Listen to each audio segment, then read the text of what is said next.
Ladies and gentlemen, bonsoir à toutes et à tous, good evening Deauville. I always had a special fondness for America.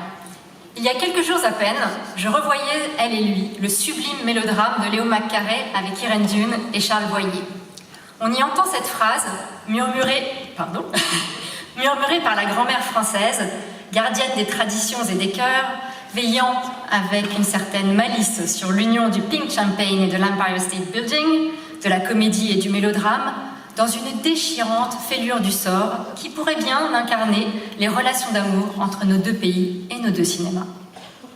C'est cette relation complexe et féconde qui m'a conduite à initier cette année une journée dédiée au dialogue, plus que jamais nécessaire, entre nos deux industries, afin que la création transatlantique se renouvelle dans la célébration de l'amitié et de la convivialité.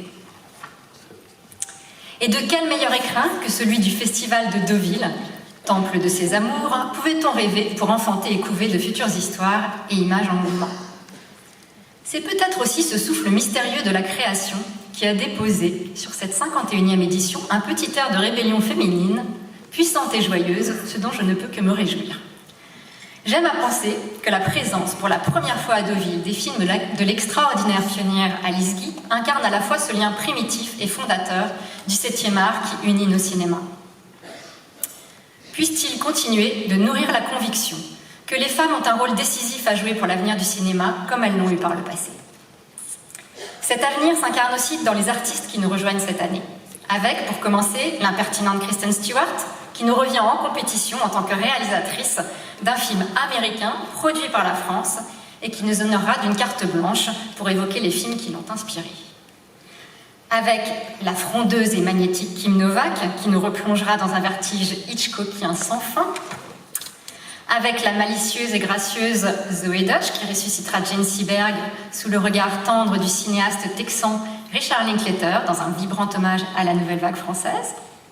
Avec Joyce Maynard aussi, grande plume de la littérature américaine, qui recevra le prix Lucien Barrière du roman américain et que l'on découvrira aussi francophile que cinéphile.